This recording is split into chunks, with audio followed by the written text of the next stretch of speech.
Hello, everybody, and welcome to the latest episode of Games Up podcast. My name is Cameron McCulloch-Keeble, and his name is Crawford, first name Lewis. Oh, okay. All right. Hello. I Uh, try, I try and do something other than just me and him. His name is, but it's odd. How are you? yeah, yeah, doing good, doing good. Good, good. Firstly, before we start, I want to apologise to everybody for the slight audio issue last week. I was a bit dumb and forgot to edit off the first 10 seconds of the podcast where we talk about recording it before we record it. So thank you to the people who Good listen job. to it. I know, right? I'm so professional. Thank you to the people who listen to it anyway. We really appreciate it. And we'll do better this week. Also, I want to say the weather's beautiful. And so if you don't want to sit inside listening to YouTube, we understand. You can download the show entirely through iTunes. And if you do want to listen to it, you can listen to it on the go on your own device. I'll put a link to the iTunes in the comments of the video so that if you'd rather get it that way, you can do so much more easily. And if you are still listening to this after this point, thank you very much. Let's get on with the show. As I said, the weather has been very, very lovely. So it's time to crack open the coldest of ones. Bear with me.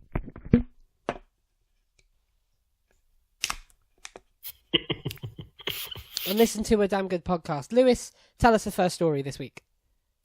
Right then. So, THQ Nordic have confirmed that they are not at E3, as they will instead be at the World Cup.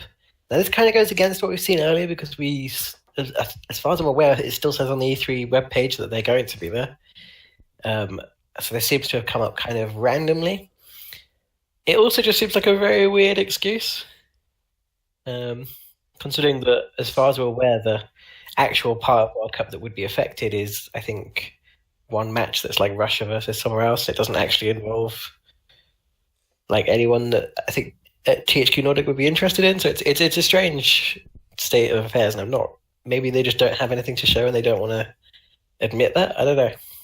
The thing that I'm wondering on this is whether THQ, being still fairly new to things and having spent so much money recently on remasters and IPs, can't afford to come themselves to E3. So I wonder if their IPs will be there, perhaps on somebody else's stage, maybe something gets revealed, hence why they're on the E3 site, but the company, can't actually afford to make the show.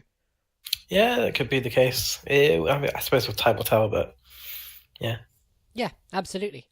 Number 2 this week, the Dark Souls remaster has been delayed on Nintendo Switch. It's now slated to come out in summer 2018. There are a number of possible reasons. The most likely one seems to be porting issues or some kind of issue with the online infrastructure, because Dark Souls has a weird online infrastructure, and so does the Nintendo Switch, and two weirds don't make a non-weird. So, yeah.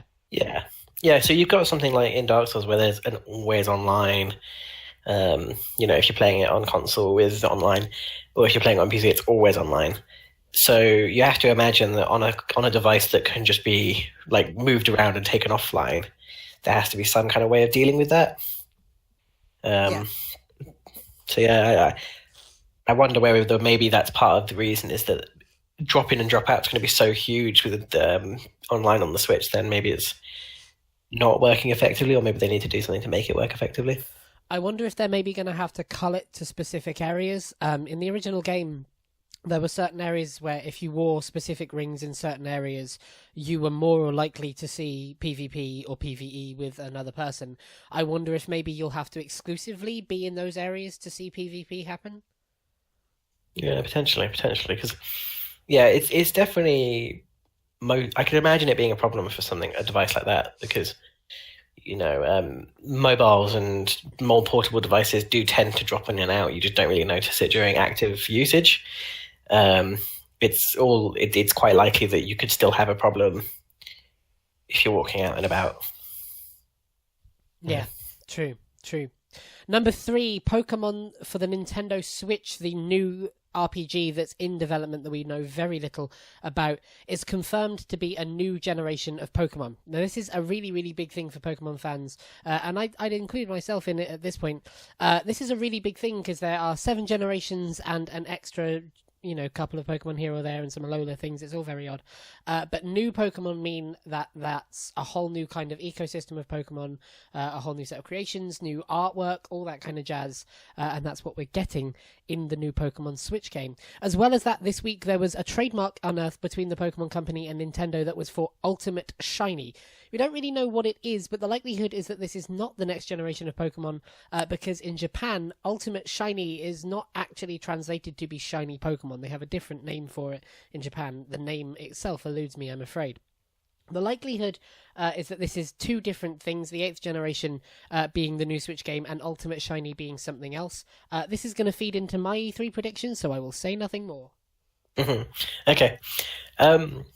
I think there was a little bit of disappointment from some of us with this, because I think I'm personally on the side where I would like to see them go for the nostalgia and just go for the throat nostalgia-wise and go, here's, Generation 1 and 2 or something.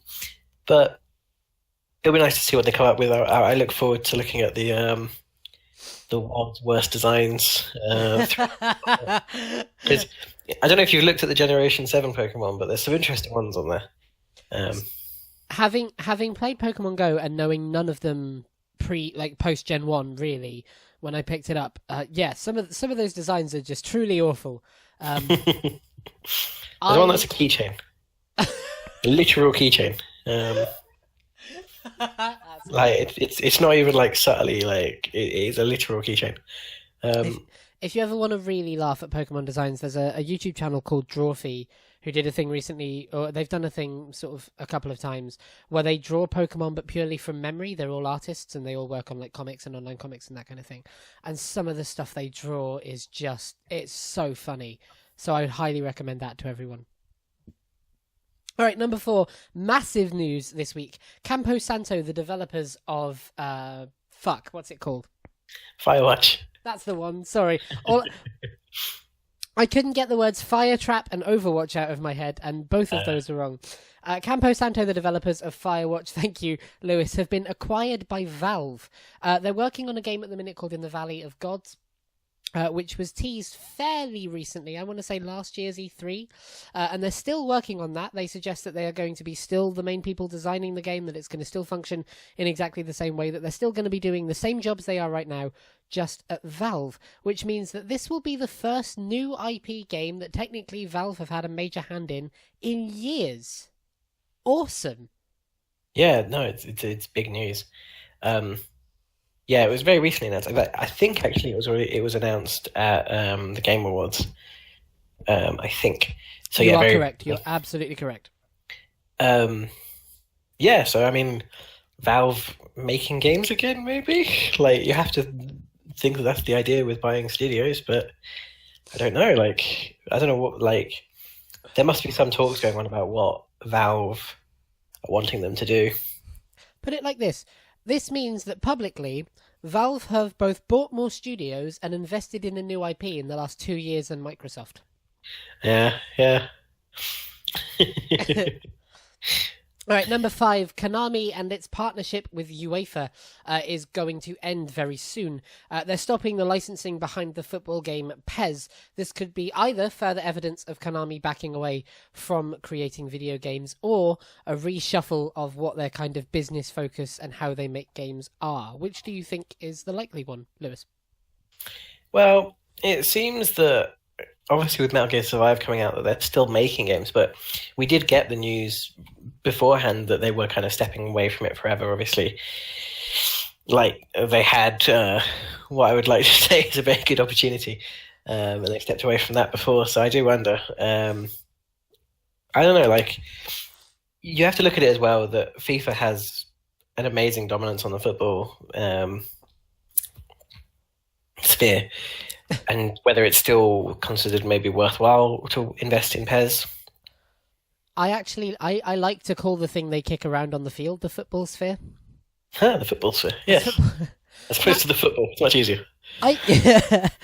I'm semi with you. I think we're probably they've been quite public in staffing up for Metal Gear Solid 6, whatever that is, whether it is Survive or whether there's another one coming. I put my money on another one coming. So I think what's likely to happen is that Konami will either run those into the ground and then step away, or they'll try and restart up and end up selling their IPs off to people who can do better. I think we'll see them step away from games eventually. I just don't think it's going to be a very graceful step.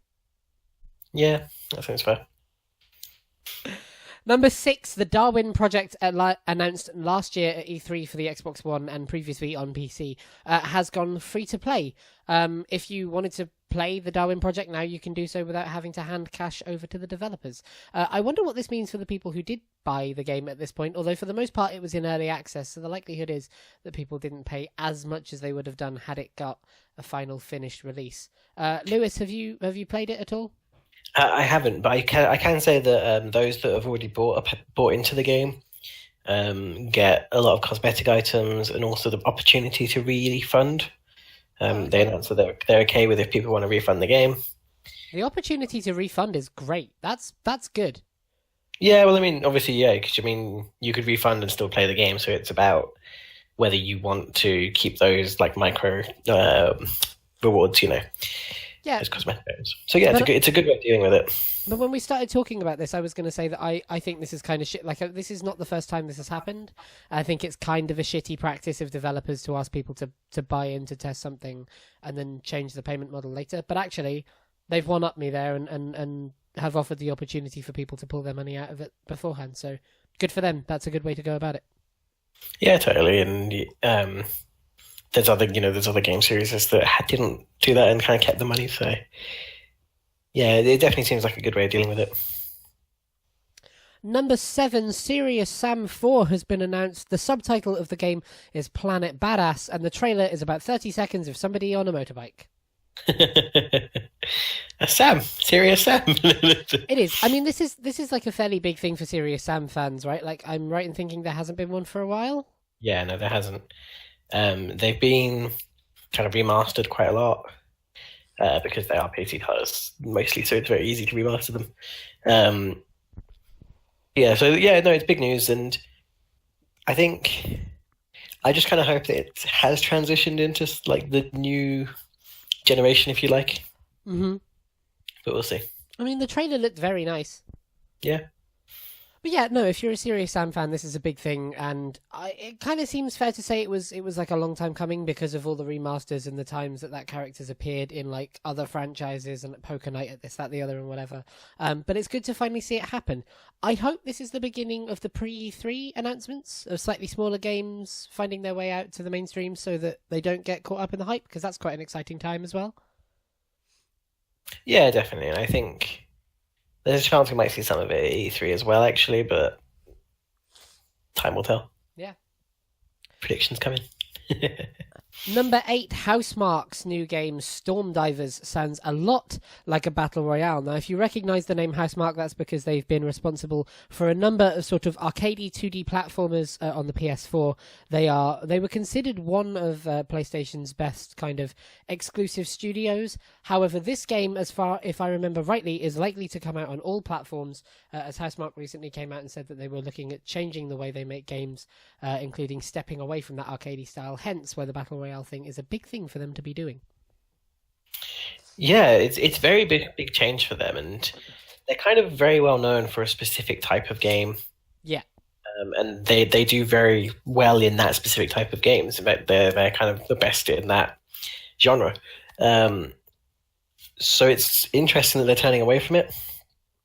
Hang on. Sorry, I just looked them up. Housemarque made Resogun and Alien Nation, and if you don't know those, the only thing I can equate them to is like a kind of like Asteroids, but with a 3D moving background, and in a 2D side scroller way. But for people who own a PS4, Resogun is quite a big thing because it's a very, very good game. So sorry, I just kind of clicked in place who Housemarque are to me. Not that I didn't know, but just remembered where they fit. Yeah. So there's a lot to like from that team. And this is something different. So it's not necessarily bad that it's a battle royale. I think like there's a lot of kind of bandying about going like, if anything's a battle royale, it's terrible. I don't know. They've kind of been working on it for quite a while, as far as I'm aware, so it's actually a fair chance we'll see it sooner than we might think. It's actually been in dev for 2 years. In some sense, that it might have been changed. If it is a battle royale, it might have been something that they've looked at making a battle royale recently. Mm-hmm. But yeah, I mean, the reason the talking about it being a battle royale came about was mostly that they said that it's very much like other multiplayer experiences that are around there.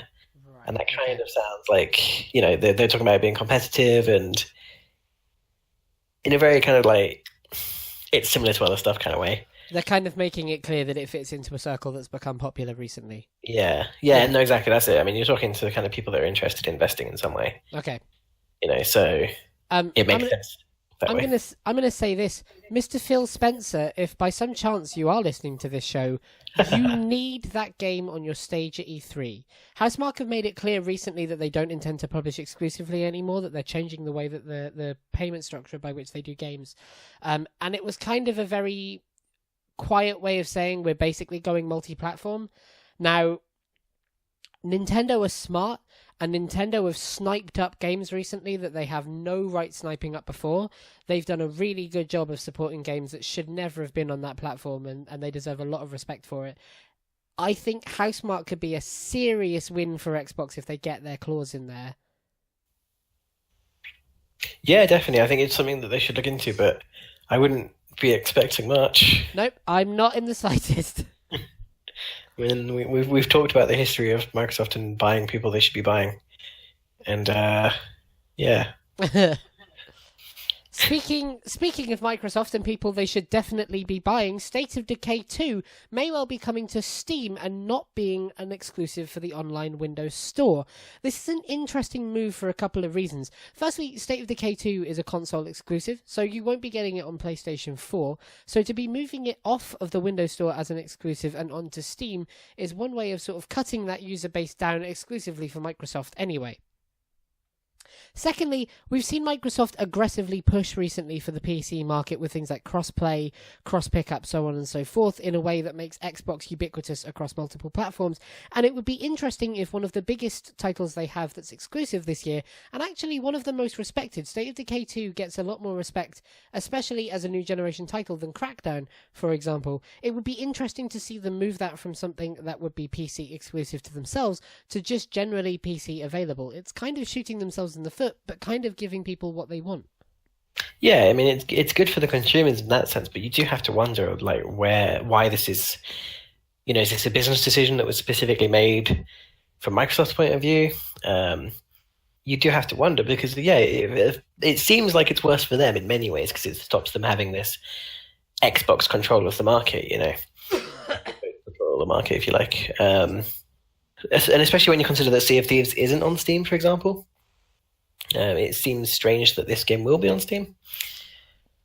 It's weird because I imagine if they put Sea of Thieves on Steam tomorrow, they'd see a lot of uptake from it. But then also they own the Sea of Thieves IP, so maybe arguably that would be a lot less risky for them. I don't entirely know how the IP law works with State of Decay, but I do know that they don't own that studio. And in cases where they haven't owned that studio previously, i.e. Insomniac, i.e. Scalebound, they haven't owned the... Oh, no, that's not true. They did own the Scalebound IP. But they didn't own the IP previously. So, it seems like this is the most risky one that they could put on Steam. Especially as, State of Decay was reviewed very well. It didn't reach, 100% quadruple A God of War level reviews. But it reviewed very well, especially for an indie game of its size. And State of Decay 2 is an underdog, but it's an underdog that's being anticipated quite safely, I would say. And it seems silly to sort of test the water for this with one of the games that's likely to be reliable and sell fairly well, I would say. I do wonder whether it's a matter of maybe the Windows Store just isn't popular enough and they're kind of going, it'll get more sales here. And although... It seems hard to imagine that 30% of Windows Store versus the $1 or something they'll get for each Steam release or Steam sale makes there must be the Steam Store must be much more popular if that's the case. Yeah, I mean if you'd said to me before today that the Steam Store is 30,000 times more popular than the Microsoft Store, I'd probably believe you. So maybe there is something in that.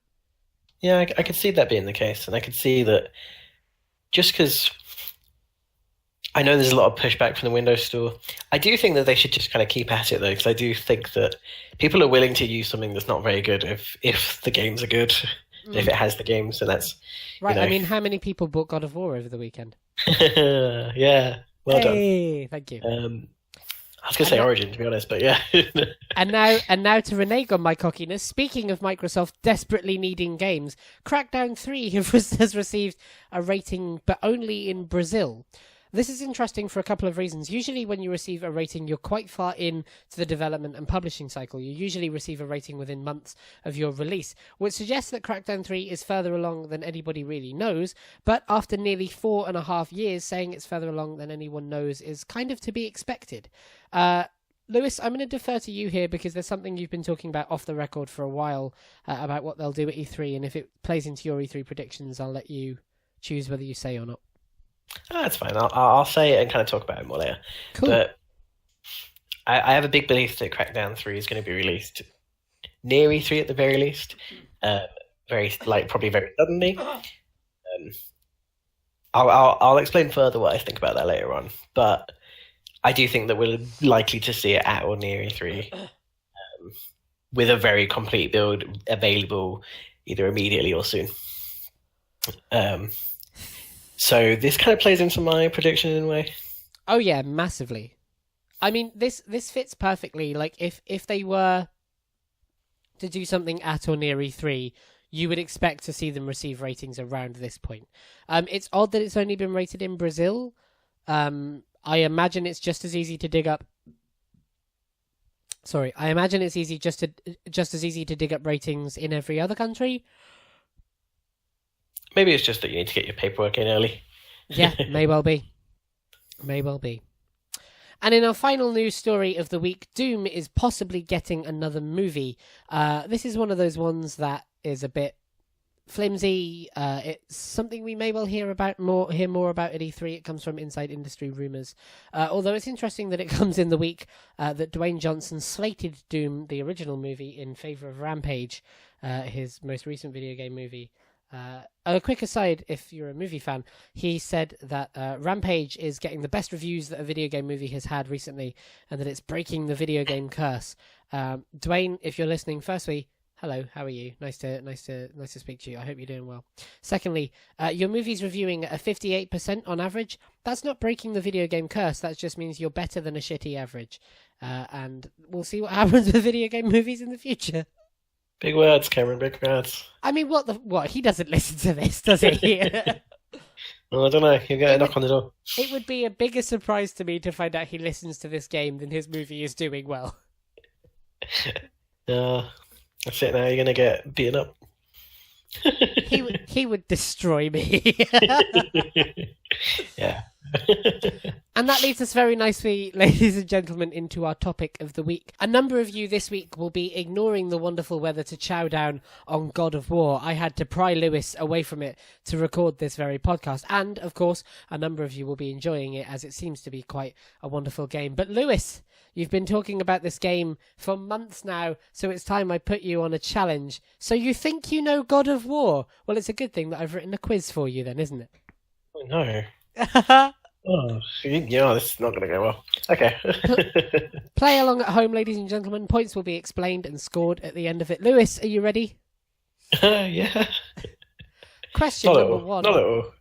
Question number one. Who is the director of the latest God of War game? If you know it off by heart, well done. If you're willing to guess, well done. I also have a multiple choice situation for you. It is Cory Barlog, but everyone calls him Cory Balrog. It is Cory Barlog. Well done. That is 1 point. I will tell you now, they get considerably harder from here. Yeah, they better. No. I don't know. I don't even know anything about it. Which studio has published all of the God of War games, including the most recent one? Santa Monica. Sony Santa Monica, indeed. Well done. Question number 3. God of War is one of the highest Metacritic hits in a long while, but what is the lowest score on its Metacritic at the time of recording? And for a bonus point, can you name me one of the major establishments that gave it that score without Googling? Oh, you don't appreciate how much I've just been wasting my time looking at Metacritic and all of this over the past week. So the lowest score is currently, unless it's changed, 80. And let's go with Twinfinite as one of the ones that have given it 80. Both absolutely spot on. Well done. It's not well done. It just shows you like what I was doing on the week before the game came out. Okay, now stuff gets difficult. Question number 4. Where and when was God of War 4 announced? It was announced in... Okay, that actually is quite a good question. Either 2015 or 2014. It's a while ago. Or 2016. Oh, I have no idea. I'm going to go with... Was it E3? I don't even know if it was at E3. This isn't going to go well. Do you have a more opportunity? I'm going to have to take your final answer very soon. E3 2016. Spot fucking on. E3 2016. Nicely done. I had no idea. I think I remembered it being a trophy E3, and it wasn't 2015 because 2015 I was excited about everything else. No, it was absolutely E3 2016. It was the same year as Crash Bandicoot and Spider-Man. Number 5. Which platform has the most God of War games? And for a bonus point, which 2 platforms have the least God of War games? Oh, jeez. Okay. Most God of War games. I'm guessing you're not including remasters, right? I am including remasters. Oh, okay. So PS3 has the most. Absolutely. And for a bonus? PSP or Vita, I can't remember which one it is. And PS1. PS2, sorry. PS1. Yeah. Actually, wait, no, it can't be PS2, can it? I don't know. So close. I'm not going to give you any points for that, although technically you said correct. So you're right, PS3 has the most God of War games with about 5 or 6. The least God of War games goes to PS Vita and Sony mobile phones, which both have 1. Do you know, I had a feeling as soon as you took over that was what it would be, because I was like, PS2 has 2, PS4 has 2. Yeah, okay. All right, now we're ramping up a little bit. What was God of War responsible for at its reveal at E3 2016? Responsible for? Yes, there was a very specific thing that it's responsible for at E3 that year.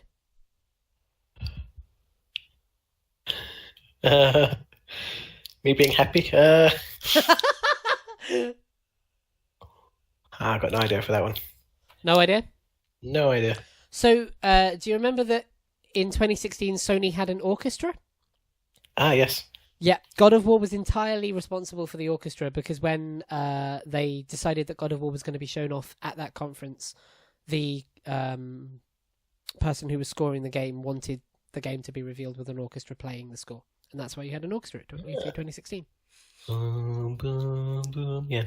Yep. Number 7, who is credited as the creator of the overall franchise, and name me another franchise that they have been responsible for? Oh no, Cameron. We're getting to the point where I can't answer these questions. Oh yeah, Lewis.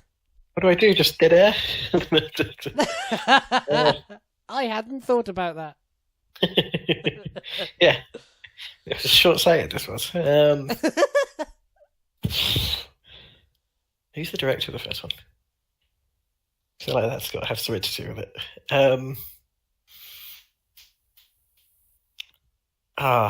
No, wait. I do know this. Jeff, right? Absolutely. I don't know what else he's done. I feel like he's famous for something big, and I can't remember what the other one is. Is he famous for something big? He is famous for another one. What's the other one? So the overall creator of the franchise is credited to be David Jaffe, and you'd likely more well know him for Twisted Metal. Ah. He also made Kinetica, Drawn to Death, Calling All Cars, and Mickey Mania. Oh, okay. Got a while though. Yeah. All right, question number 8. Which of Kratos' eyes has his scar? Right. Absolutely dead on. His right, your left, if you're looking at him on a screen. That's not that hard. I've been watching him all day. Absolutely scar on the right. So I'm going to give you a half point for David Jaffe, and I'm going to give you a full point for the scar. Number 9. Who voices Kratos, and where else would you know him from?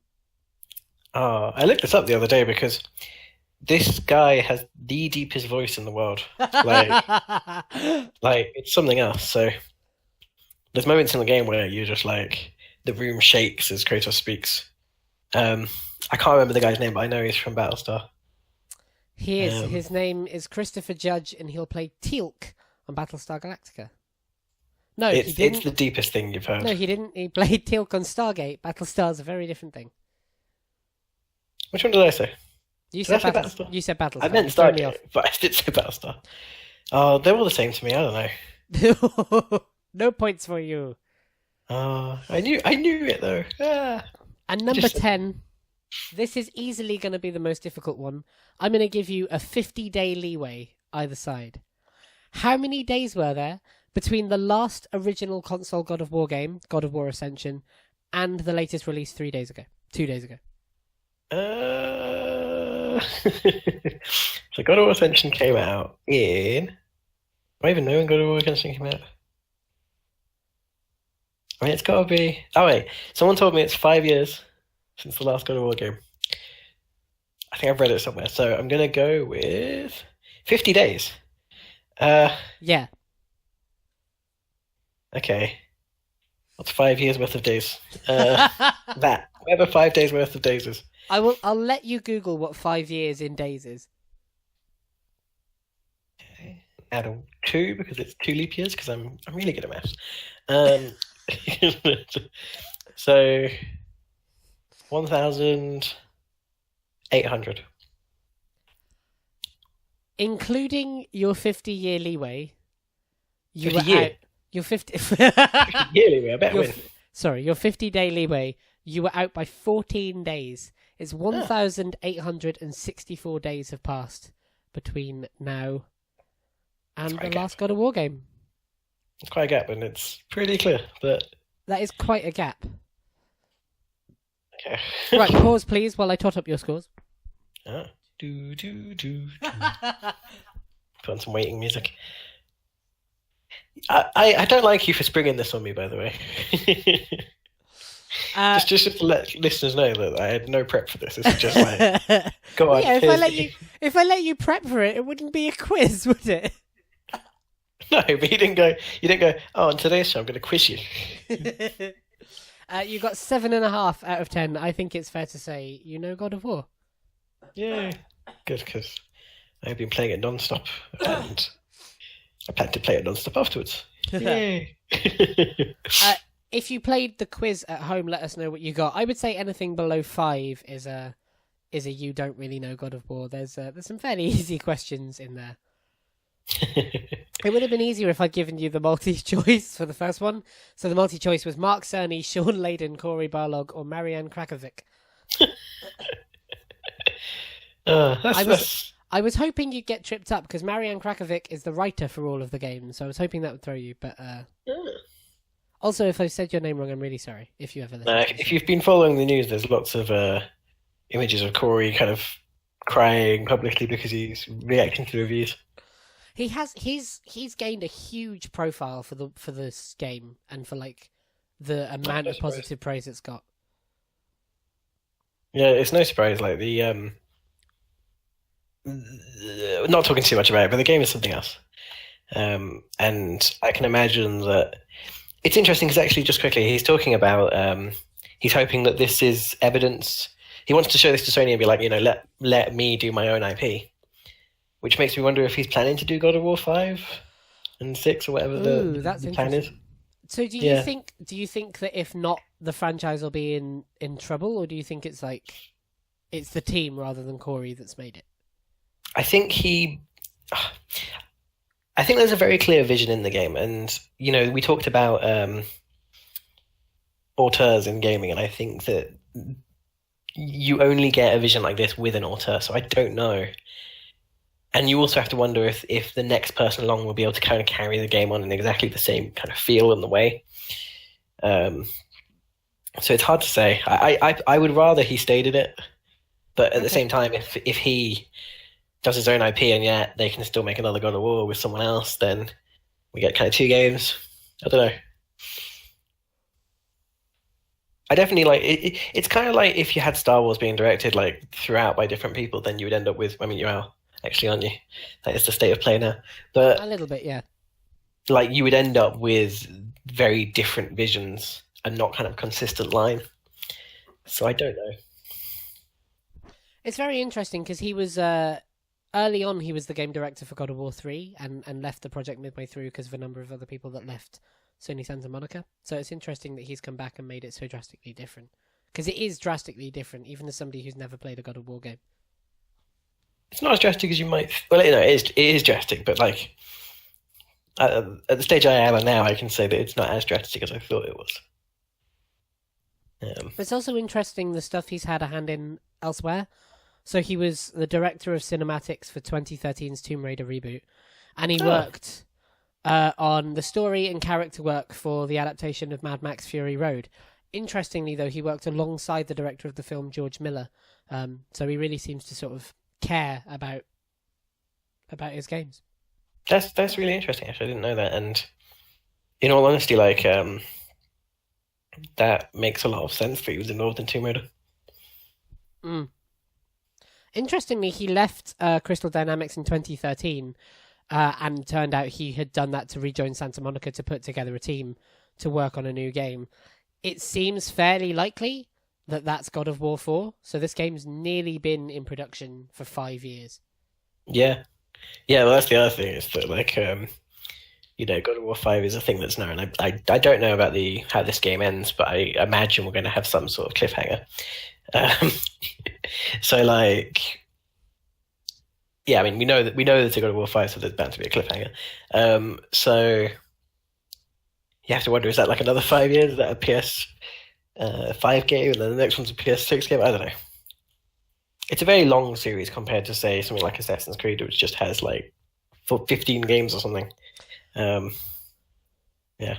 I think with the way the game's been received, I think you'll see the next one faster than you think. But yeah, not like Ubisoft fast. Yeah. Okay. Excellent. Well, thank you very much for taking your pop quiz. You did very well. And that, ladies and gentlemen, was this week's episode of the show. Thank you very much for joining us and listening this far. It's been a great pleasure having you.